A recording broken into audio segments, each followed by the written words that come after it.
I just think we ought to wait till after you graduate. I don't. It's only a month. Janet, a month. Please. It's all right. I personally consider us engaged as of now. Congratulations. David, no. Look, you can say yes in a taxi. I have a 2:30 appointment I'm and you're... staying right here. Oh, afraid you'll say yes? I'll see you tonight at Brandon's party. Okay. You can say yes, sir, just as well as in a taxi. Goodbye, darling. Bye.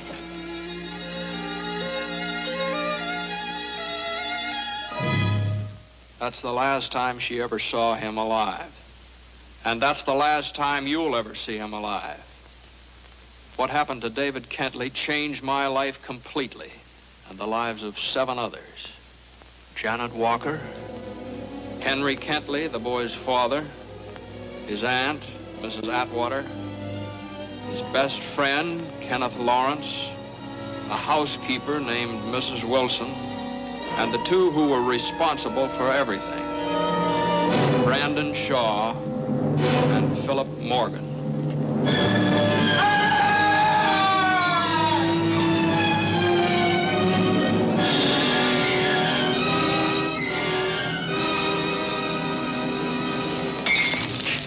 Mouse, cat and mouse. Philip. Which is the cat and which is the mouse? Enough of that.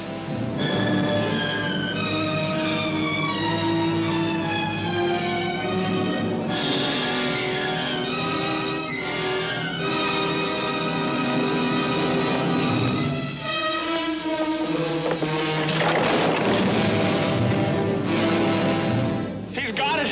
He knows. He knows. He knows. All right. He knows. Easy. I'll take care of you. Won't.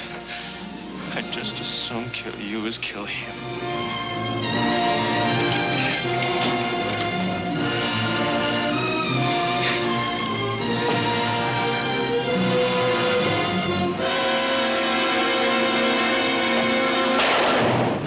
Oh, hello there. This is Jimmy Stewart. Well, hi, Mr. Stewart. What are you doing with that rope there? You're gonna tie that around your cock, aren't you? Oh, God! You're gonna tie that rope around your testicles and bind them real tight until they're good and red, aren't you? Oh, yeah. Yeah, you like cock torture, don't you? Don't you? I mean, Maybe they did. My Jimmy Stewart impression is just a Dana Carvey doing Jimmy Yeah. Stewart impression. Yeah. That's what it will always be until the end of days. I love it. And we're into our theme. I love it so much I'm yawning. Sorry. I love it. Yeah. I'm a little sleepy. I apologize. I'm trying to lessen my caffeine intake. I'm trying to increase it. Trying to figure out how to get more of it into my body. Movies are gay. Movies are gay. Last Friday, if y'all haven't seen it, I would recommend watching the YouTube version of it, but it's our summer movie preview, and we actually went to beaches around the world. Yeah, we did. I think it turned out kind of fun. If you're a pod listener, that one might be worth the YouTube look. Yeah. So that's one I've been recommending as well. So get your whole, well, maybe don't get the family. We're very We're explicit. Yeah, I'm very up in crude. here. It's me. I mean, always me. You lead me down that path sometimes. And I have a potty mouth. I have the ability to lead a lot of people down that path. Come with me. But yeah. I'm a willing participant. But we're starting off, on Mondays, if we can help it. Want to do some old movies. Yeah. June is gay. Yeah. Because I heard it's Pride Month. It is Pride Month. We don't want to be basic, but it makes sense. There's a lot of queer cinema. But the older movies tend to be a lot more subtle in their I don't know if this one is that. This one is subtle if you are just completely removed from gay culture. It was but truly... if you know a little bit about it, you're like, oh, this movie is gay.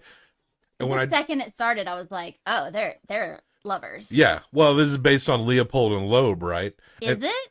It's got to be. I mean, that's... Why? Because they're talking about doing the perfect murder, the strangulation. So you think it was inspired by? Yeah, with the way... These are like, yeah, I guess so, yeah. They were kind of elitists. And yeah. Leopold and Loeb were I did think of them right away, too. I think they were lovers, but not really a couple, because I think one was married, at least one was married. They were lovers, but not one of them was more into it than the other one. I think the other one just didn't care as much. Like, basically, I can't remember which is which, but one of them could get convinced to do the bad things because then he could get fucked. Like, they didn't... Yeah. It was sort of like a give and take, like... So this is based on a play from 26. That's about when all that shit's popping off and really popular. Yeah, totally. That was the true crime hype of that time. And so this play... And apparently the play is supposed to be... The fact that they're together is supposed to be a lot more obvious in the play. Oh, sure. Which is interesting. When I'm looking around, I'm looking for old movies that are kind of indicative of gay culture, even though people didn't know at the time. Yeah, they didn't maybe outright say anything. And there's some selections this month that you might be like, are you stretching this here? And I'm like, and I don't think I am, but like things that are just subtle because they were never that obvious. Yeah. But when you start peeling the layers of old Hollywood, a lot of gay people. Oh yeah. A lot of gay people.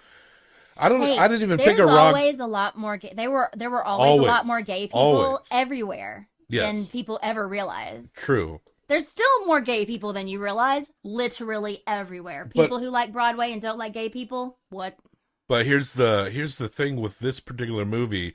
This movie would come up on almost every list of classic cinema with gay themes. Like, this is the one that would come up all the time. Interesting. And other ones like Bride of Frankenstein or what is the other one? Gloria? I forget which ones we're going to talk about. We were talking about a silent movie named Michael. That's a Dutch silent film. Yeah. That one is more obvious. I found another one called Matching in Uniform, which is a German lesbian where a girl in a boarding house, a girl student and a teacher fall in love or something like that. Wow. And this movie came out like 2 years before the Nazis completely took power. The U.S. actually banned this movie first. Yeah. And then when the Nazis grabbed power, they banned it too. And it's actually, we are going to talk about that movie. Okay, good. And the movie's kind of fucked up when you think about it because it got banned. And a lot of these like great German directors leading into World War II, a lot of the actors had to flee. Yeah. You know, Fritz Lang being like the most famous. And Matching in Uniform, which we will discuss, there's a lot of people in that movie that literally died in the Holocaust because this movie was also, there's also a ton of Jewish people in this movie. Or people that just happen to be Jewish. It wasn't about Judaism. No, sure, they just were. Yeah, because that was... Who was there? Right. Yeah. Who was into acting in that country at the time. And the Nazis really made cinema worse. It was ahead of its time in Europe at this time, thinking about these themes, and you're being like, wow, they really made that in Germany at this time, or in the Netherlands at this time, or in Austria at this time. And then you think about it, it's like, oh yeah, a freaking fascist state started. So it was like two steps forward, 3 steps back, like, you know? There's an alternate reality where Germany is like the epicenter of like modern cinema. Yeah. I said cinema too. Yeah. Cinema. And France plays a big role too, but sure, of course. But that war fucked up all of Europe in Yeah. terms of real artistic output, you know. Wow. So yeah, but this one we're talking about is what Alfred Hitchcock called a failed experiment. That's what he called this movie. This movie came out. It wasn't too hot, even though it made its money back. But it wasn't re-released for like 30 years. It wasn't until the 80s. Oh, wow. This came out in 48. And it wasn't until maybe about the 80s when it started coming up again. This was considered a long-lost Hitchcock. Yeah. Because he wasn't really that into it. Yeah. Like, I don't think he was but you see what he was trying to do. Yeah. And it seems, in terms of how he rates it and how people looked at it at the time, it seems kind of underrated, but I understand it's not. But when you're talking about Hitchcock, you can definitely come up with several movies before this. Oh, of course. But it, to me, made sense. I didn't realize, I didn't realize it was a Hitchcock, except they played the music on the DVD. That's when when you realize you were watching a Hitchcock movie. Yeah. But knowing that, I think it totally makes sense. I think it definitely falls in. I would honestly say it's maybe not as bizarre as Hitchcock might have pushed it, with other things. Like it could have been pushed further, I think, probably to feel even more Hitchcockian. Perhaps. But I thought it was pretty fantastic. It's I said it was based on a play. That seems very obvious. Yeah, it's very obviously a play. And it's very, very fourth wall flat. John Dahl playing Brandon Shaw and Farley Granger playing Philip Morgan. We open up on a murder. They're killing their friend, David. And I would recommend watching the old trailer to this because the trailer has David and Joan in a park carriage, and they're talking about how they're going to go to the party later. What? And that was it's like, I need to see that. I'm sure you played it at the beginning. it was like this with the Citizen Kane trailer too. Where it seemed like extra stuff to go with the movie you were going to watch later. What's the name of the one? Tatum O'Neal and Ryan O'Neal? Paper Moon. The preview for that, they showed outtakes. Yeah. They were just showing them hanging out, which was actually really neat. That's kind of an old school approach to a movie trailer. It was interesting. And they kill a guy and they put him in a trunk. Yeah. That won't lock. And they set up the trunk for a party that's coming. And the party is David's parents. David's fiance. David is expected to be here. David's fiance, Joan.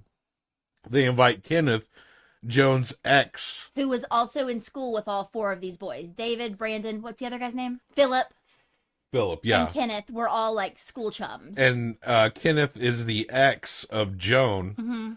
But you find out later that he also seems gay too. I think he broke up with her. Yes. And she, I think, is the kind of woman who dates gay men because they're fabulous and fun. Like the way she talks. Like, because Brandon is obviously gay, but they've dated. And these are upper class people as well. And gay, bi, pansexual, whatever you are, they were obviously like maybe all on the spectrum, I mean, everyone is, but yeah. And then also their housekeeper's there. Their former professor. Which is played by Jimmy Stewart. Just Rupert Cadell is his name. It was interesting to me. I didn't look at any of the names or anything. Well, I didn't specifically see Jimmy Stewart's name, okay? But I thought it had been his picture on the menu. But then when he wasn't one of the main characters and he didn't come in, I was truly like confused. Like I was like, oh, maybe I was wrong. Maybe this is not a Jimmy Stewart. But when he comes in, he's perfect for this role. I mean, Jimmy Stewart's good. Yeah. And he's got presence, and it's interesting because he comes off like a super detective, a super analyst. He's presented as a very philosophical professor because he was their old headmaster. That's how they all know him. Yeah. But when I typed up the actor bill, I did put Jimmy Stewart third. Yeah. Because I do think John Dahl and Farley Granger, to me, are the leads. Were they in the play? I don't know. I know that sometimes that happens. play was like over 20 years prior, so probably not. Fair. But they were perfect for these roles, and it felt very theatrical. The way they were presenting themselves. The guy playing Brandon is so charming and so at ease. John Dahl. And he's really the actually one. gay too. Oh, great. Farley Granger was bisexual. Okay. Who played Philip. Okay. And he had a relationship with Arthur Lawrence, who wrote the screenplay to this. Oh, wow. Arthur Lawrence was gay. Okay. And they put out biographies over the years that alluded to all this, I guess, when things were a little more chill. Yeah. That's really cool. And Alfred Hitchcock has always been questionable. Yes. And he's Alfred, we talk about problematic directors and we love Alfred Hitchcock, but like I've heard stories about how he basically fucked with Tibby Hedren, how like he in The Birds, right? He likes Yeah. And he worked with her in another movie or two.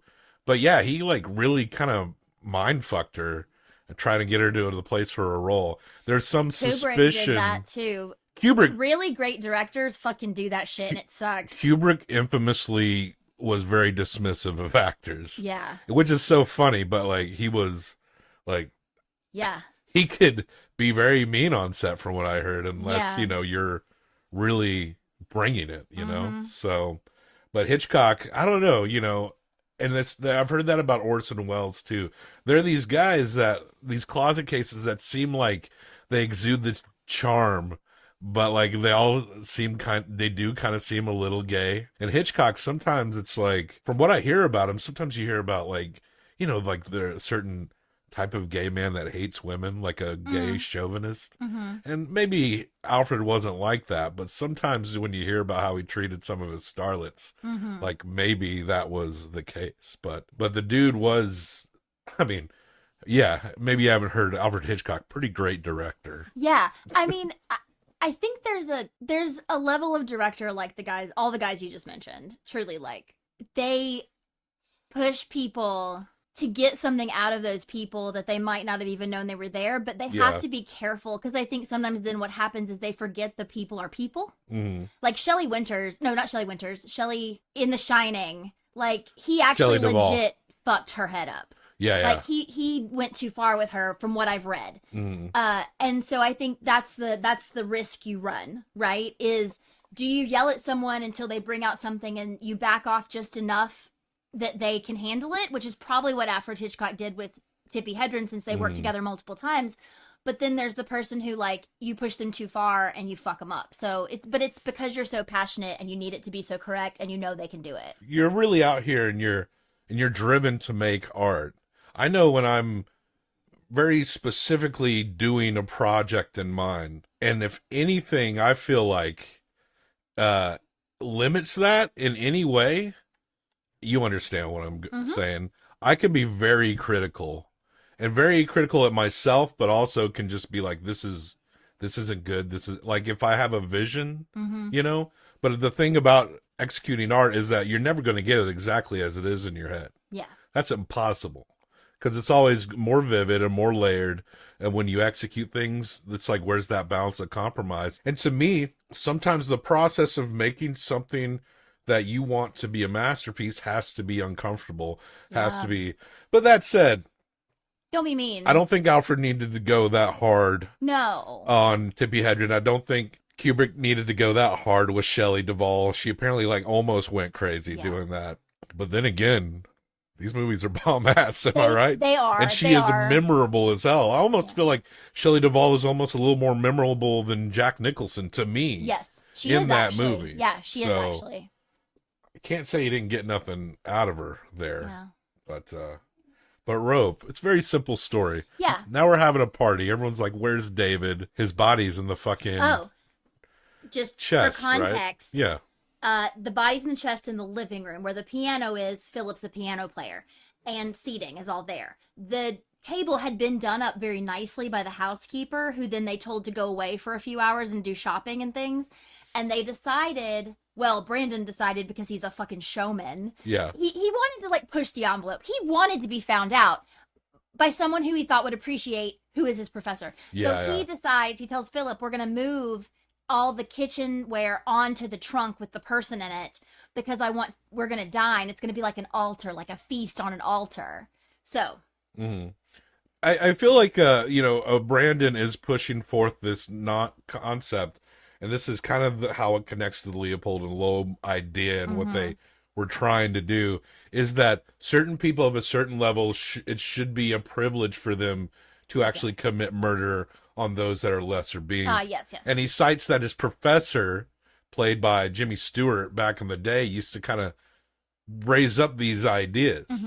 These ideas on the surface seem kind of completely stupid. Yes. And now and now you go back to this play coming out in 1924. Of course, we get into a rise of fascism in Europe, where you actually have this ideology where these people that are considered themselves like a superior race justify mass executions of Jews, gypsies, gays, homosexuals. It's kind of talking about that shit, right? Yeah. So these ideas are out there, as insane as they are to me. But it's so funny.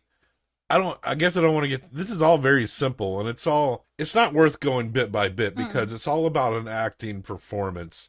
And also Hitchcock does this illusion of a long continuous shot. Gorgeous. I did not even notice it the first 2 times. You pointed it out to me, and then I saw it with you. When an actor will pass in front of the camera, or the camera will pass in front of the actor, it'll kind of go in on their coat wherever it darkens everything out, and it comes out the other side.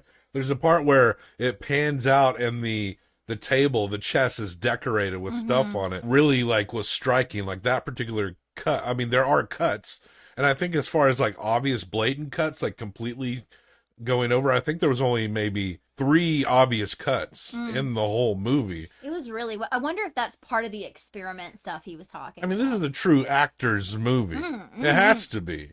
I mean, the play, Absolutely. it's designed from a play. It definitely feels like you're watching a play. There are multiple speeches in this that I'm surprised when I was in acting stuff, I never heard anyone do.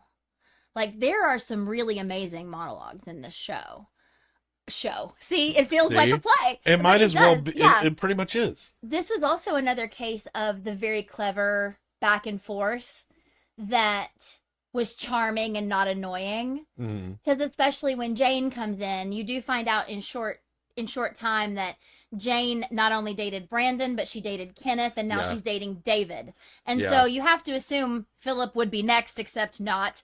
And you do wonder, like, does she know that Brandon and Philip are together? She must. But she's just this kind of, like, she calls herself at one time like a good time gal, you know? And honestly, her story ends up being, I feel like, really, really sad, because she is kind of this good time girl, and we don't see her find out that David is dead, but she talks to Kenneth about how David is the only person in her life that she's ever been able to completely be herself with. Yeah. And it's because when the two of them got together, it was right after Kenneth had dumped her. Yeah. And he was like, he saw that she was upset and was like, do you want to go on a walk? And instead of, like, trying to be funny and make jokes and be charming, she just told him how she felt and what was going on. And she just, like, dropped her shield. Now, we didn't see this happening, but we saw her talk about it. And there was something so beautiful about her talking about it.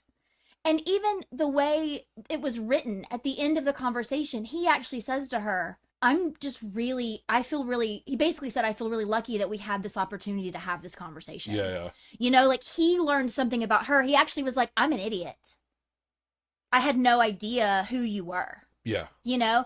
And it was just, I don't know, like, there were just so many layers like that within this that it was, like, crazy. She also writes for a magazine. These are all like fresh, like, exiting college. She writes for Allure. But she acts like it's, like, no big thing. Yeah. And now Allure's like, it's been around forever. She writes style columns, so she likes stylish men. But these stylish men tend to, you know, I mean, I think go one way or the other. I think every character in this movie, except for David's father, that are male, and Jimmy Stewart, are essentially gay or bi. Although, but don't you believe that Brandon definitely had a hardcore crush on him? Philip talks at one point, or Kenneth does, about how Brandon used to sit at his feet and ask him questions. Like, I could just see Jimmy Stewart, like, smoking a pipe, sitting in a chair, and Brandon's just, like, leaning on his every word. They start having this conversation. Brandon is talking about the idea that it should be a privilege for certain people to get away with committing murder.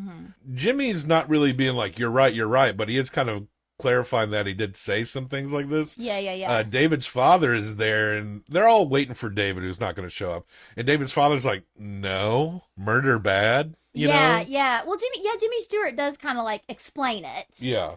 And he is still not saying it's wrong. He is like, yes, I did, and I do, you know, this and that and the other. The way Jimmy Stewart talks, it's like everything is a puzzle for him to solve. Yes. So when he's talking about this, he's quietly like, why is he talking about this right now? Yeah, every single moment. Oh, and Brandon does say beforehand that he thought about inviting him to participate in the killing. Yeah. But he decided not to because Rupert, right, is not the type to actually act. Yeah. But he'd be the type to appreciate. Yeah. So he has brought him here. He wants him to figure it out. He's almost telling him, because he wants to be appreciated. This is what's interesting about it. And you sang it about Leopold and Loeb. Like, that does make sense. But what's interesting is that you almost see, like, the entire serial killer timeline in one night. Yeah. He commits one murder, but then he immediately, like, He can't help himself. he can't help himself from, like, needing someone else to know. But it's just like this microcosm of, like you were talking about it politically, like it is like a small version of that. It's also like a small version of the entire, like, way that a killer goes about. Like, I could also see him killing a ton of people. Yeah. And then getting to this point where he's, like, writing letters to the newspaper. You know what I mean? But it's just, it's condensed. And meanwhile, Philip, he's not the natural born killer.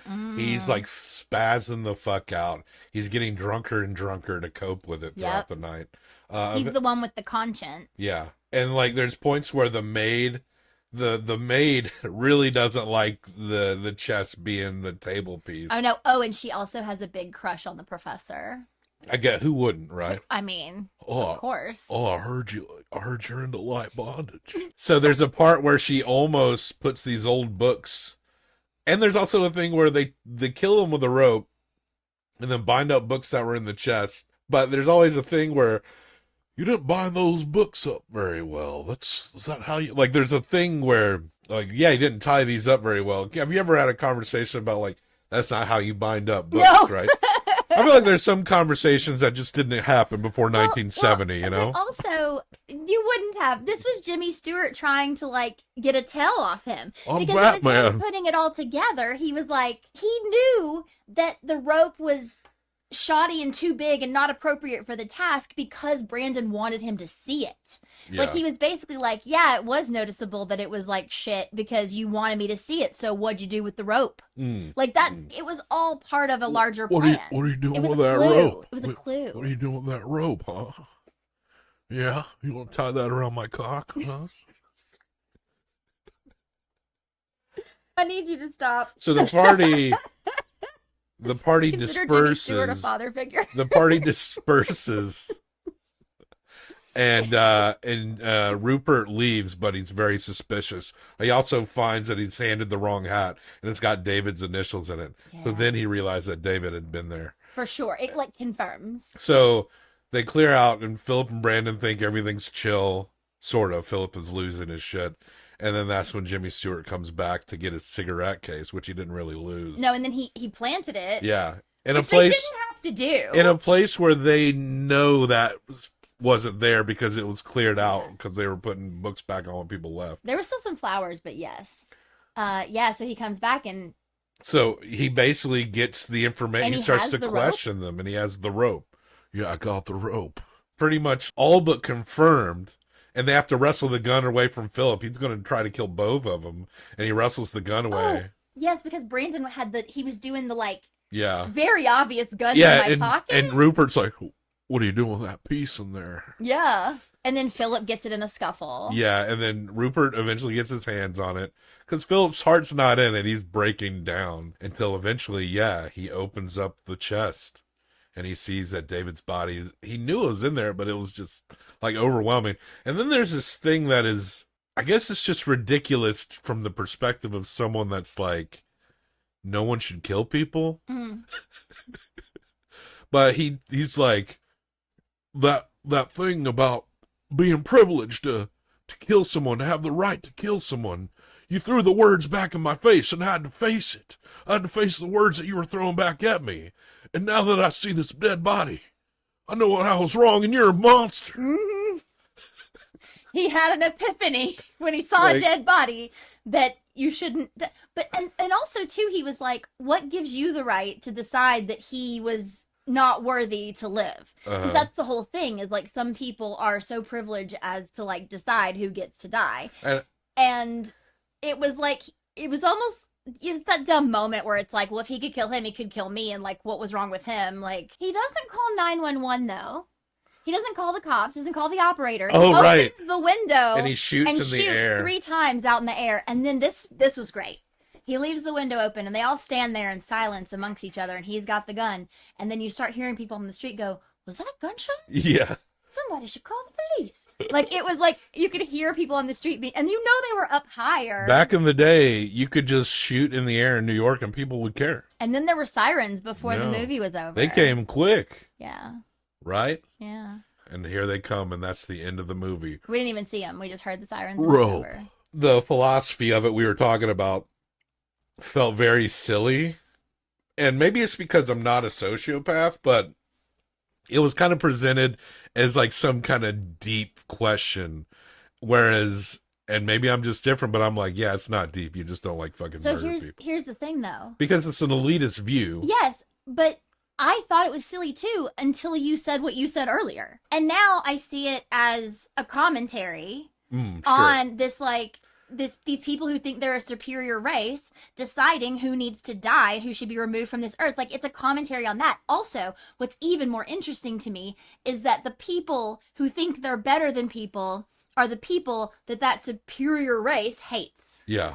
Like, it's gay men being like, we are the elite. There's obviously times where you couldn't be very open with that, but we've talked about this before, where people will be and like a Harry Styles will wear women's clothing and be seen publicly and in the media, since he's rich and famous, as someone who's different, eccentric. But if somebody in their own small town, if someone in their own small town does this, then it could be very dangerous for them, depending on where they are. So that's kind of, once you get into that mantle, you can kind of be whatever you want to be within a pocket, within a realm. Sure. It is an elite. We're not elitist by our own philosophical nature, so it just seems strange to us. But it does kind of seem like childish the way Jimmy Stewart comes, it's like having a toddler like take a lighter and burn people, and then you burn the toddler, and the toddler's like, wait a minute, That's literally how I can also burn. That's literally how you teach kids not to bite. Yeah. So yes, because this whole time he has seen himself as an elitist. He's so clever and so smart, and he's waxing poetic, and he's like a philosopher, whatever. But then he actually sees a dead body, and he's like, "Oh, I'm an idiot." And the person, and I actually believe that's true, because if you're delusional and think you're smarter than everyone in the room, that's true. People that are naturally smart just assume that they're right about everything. Oh, sure. But it's impossible to be right about everything, and understanding things still takes time and a process and experience, that it doesn't matter how smart you are, you still have to go through these layers. And there is like a level of where naturally intelligent people can often be the dumbest, in the sense that they just assume that everything they're saying is like intelligent and deep. Oh, you know what? I'm Angela. I'm Bobby. Welcome to Movie Uncles. The sounds you hear are dogs.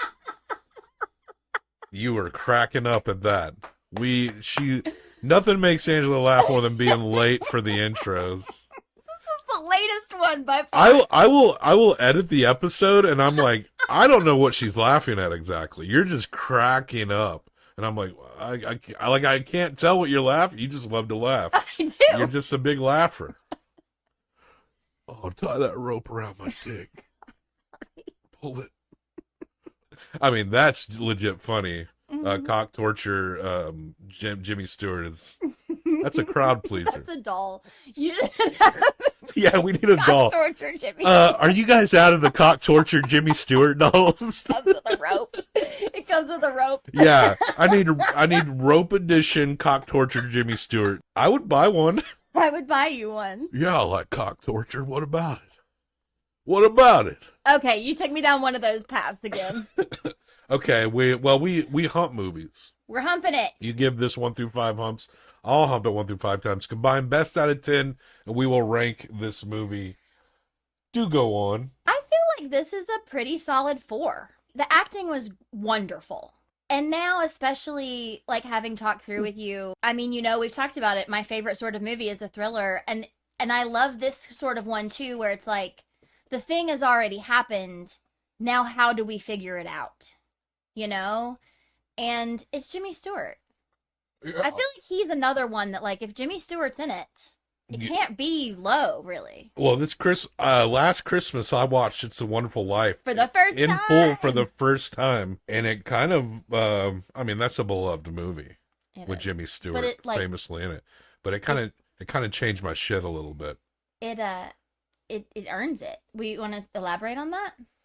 Just the emotion and the way, like, it was so much more raw. It was a lot more raw than I expected it to be. but the way it went through these human emotions in certain quick times is just, it's, I know that's a very we're going to talk about it this Christmas, and I'll have a lot to say about it, but like, it's just a well-regarded movie that is legitimately so powerful in a way that I've never heard anyone explain it to me. And you know, I think part of that could be that I have seen the movie a dozen times, but not as an adult. Yeah. And I think people have like memories of it. I remember there's certain beats of it that you remember very well when you're a kid, but the majority of times I saw it, I was under the age of 18, right? And so watching it now as a grown woman with like a job and responsibility and a family, you know, a lot of it hit so much differently. There were things, it was like watching it new for me too, in parts. Yeah. There was so much that I did not pick up on or understand when I was younger. I think the thing that makes, I think his name's George in that movie. Yeah. He doesn't get to live his dream. It makes me make this face. Yeah. He doesn't get to live his dreams. And that alone makes him the most relatable, one of the most relatable characters in all of cinema. But as far as Rope, Alfred Hitchcock's, because movies are gay.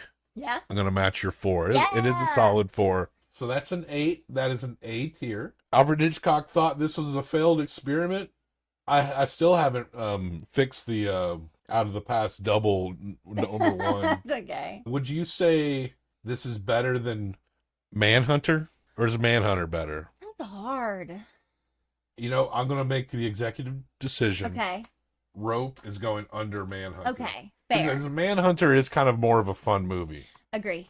And with Rope, it's just like a crafty movie that you admire, but there's definitely just more to chew on in Manhunter. Absolutely. And truly, if I go with what I've said a million times, whatever should be higher is what's more rewatchable, and Manhunter is definitely more rewatchable. Absolutely. You really don't feel, you recognize the quality of Rope, but you may not, you're good. You're going to move on from this one. I could see telling someone all about it and then being like, let's just watch the Jimmy Stewart speech at the end. But not the whole, So there you go. Our movies are gay. In this movie, we explain how gay this movie was. Upper crust gay. Sociopathic gay. We didn't actually talk about this, but there's no blatant anything to let you know. It's just the way they are with each other. You can feel the intimacy immediately. There's one point where Philip is just so nervous and Brandon's like, we should take a vacation. Mm-hmm. And they're not talking about taking a separate one. Mm-mm. They're talking about taking one together. Yeah. It's just so obvious if you, it's back then so it probably there. wasn't though. Cause when things are so culturally suppressed, it's amazing how little people can see it even when it's in front of them. They only see what they expect to see. It's interesting to see the generational natures of gay culture and how different they are compared to now. I'm going to do some research. I never do this usually. We talked about this recently, that I don't usually research movies, but I'm very curious as to specifically why Alfred Hitchcock thought this was a failure. Did he want people to really know? Maybe it passed them by? I'm just curious. It's hard to say. Maybe it's just a case of him being his own harshest judge. Definitely possible. It wasn't as successful as a lot of his other movies. When you're making like Vertigo and Psycho and The Birds, these movies that people still talk about today, Rope's kind of on the edges. There's not really one that gets a lot of talk. That's reserved for the film nerds and those who want to learn about how gay movies used to be, because movies are gay. And that's all. And check the show notes for more places to find us, links and things like that. Death to all traitors. Death to all traitors. Death to all traitors.